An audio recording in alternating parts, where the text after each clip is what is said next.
Hello Internet, and today is going to be another book opinion, those videos in which I tell you my opinion on a book. And today's book is going to be The Rise of Io by Wesley Chu. This is going to be a really complex book opinion for me, right? I don't hate the writer or his writing or his story. I hate the characters, and I'm still willing to read more of this author. I just don't like this particular book. Like, I cannot stand this particular book because of one major character.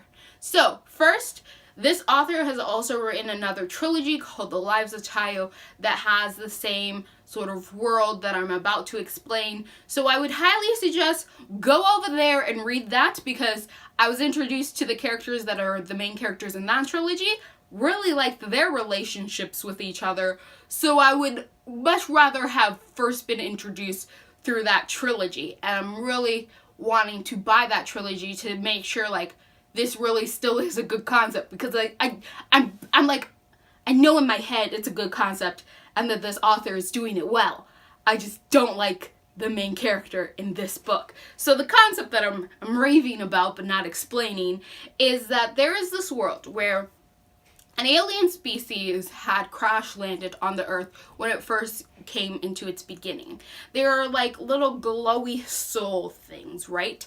So they found out when they crash landed on Earth that they could create a like symbiotic relationship with life on Earth.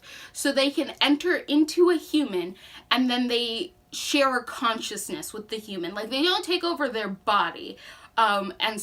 They're not like parasitic, but they're like symbiosis, right? So the human like has faculties of their body, but they now have this really, really intelligent alien species sharing their mind. The alien species can like rifle through their memories so that they never forget anything. It's basically like a supercomputer that you get bonded to that can give you a lot of great advice. So there are two factions from this alien race that I think is called the Kwai-Jin. So the Kwai-Jin has separated into two factions. One who likes humanity and doesn't want to use humanity as a tool, respects that while humanity isn't always the smartest, it should be respected as like a living being. And then there's another faction who wants to use humanity for its own gain and basically uses humans like their carcasses and clothes to be thrown away, right? So these two have been at war for a really, really long time. And we end up getting involved in this when a young girl comes across one of these aliens and it ends up going into her. So we end up meeting Ella. Ella is a 18-year-old girl who has been living on the street since she was around 10. So she's been by herself a really, really long time. She is a survivor and she is a thief. She lives in a sort of rough part of the neighborhood where she just can live, right? And this whole series takes place, or this whole book takes place in India, right? So she has felt the effects of the war that the Kwai-Jin have been throwing. The Kwai-Jin are not secret. People know about them. They are a common thing, and it's known that they are having a war between each other. However, she just doesn't want to be involved because that's how her mother died. She ends up saving a woman, the woman dies, and she ends up getting the woman's Kwai-Jin, which is this thing called Io. Now, the Kwai-Jin do not have a specific gender. They usually identify with whoever they're hosted with. So whoever their host, if their host identifies as male, they do. If their host identifies as female, they also identify as female. So Io goes by she, but it's really a they. So I'll refer to them as them simply for like clarity, right? So let's get into the relationship between Io and Ella, which is what I didn't like. I don't mind Ella, although I thought of her as very childish. I just took it in stride because I assumed that, hey, I grew up on the street, didn't really have any role models that were positive in any way. I was worried about surviving. I would probably be stubborn and lash out as well. Not everyone can become the next Kaz Brooker. Like, I was really forgiving of her, even though I thought some of her actions were pretty amateurish, right? Like, I was like, oh, okay, whatever. But Io, though, they're a bitch. I hate them. And that is why I don't like this book. There was some potential that I thought Io would become a better character. However, Io never does. Io has this such high regard of themselves compared to Ella. Like, Ella's been living on the street for a really long time. She knows how it works. However, once she bonds with Io thinks that they know everything and starts to give Ella advice about how to survive. And Ella's like, no, that will get us in trouble. I'm not listening. But Io's like, you're stupid. Listen to me. And every time she listens to Io's advice, Io always almost gets the two of them killed. Every single time. And then Io's like, how was I supposed to know that that would happen? And Ella's like, I just told you that this wasn't a good idea. Like, Io has access to Ella's memory. Like, they can access the memory of Ella. They should know better. But Io's just a bitch, and they think that they are up here and that Ella has no worth or any value. Io also has no idea of consent. Now, while it sounds a little tricky having, like, you sharing your body with another consciousness, as we get to see from other people in this who also have Kwai-Jin in them, the Kwai-Jin does not control them.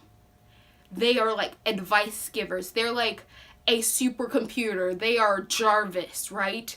They give you advice to kind of put your aims forth and put both of your aims forth and make sure you succeed.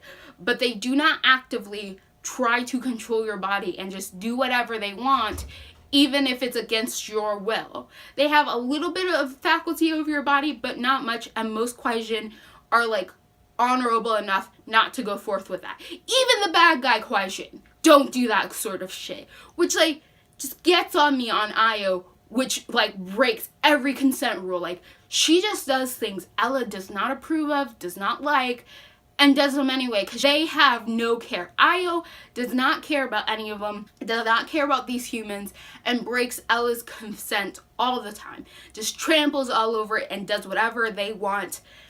And that frustrated me. I did not like Io for that. And there were parts where I was thinking, oh, maybe Io will get better. Maybe Io will see that Ella is valuable. That even though Ella's very young, even though Ella hasn't really explored anywhere outside of her little town and hasn't lived any life outside of, like, just running around and being a thief, that she has some value and she could actually, like, do something worthwhile. And there are a few moments where I'm like, oh, they're working together. See, if Io could come down off of their high horse, this would be a good pairing.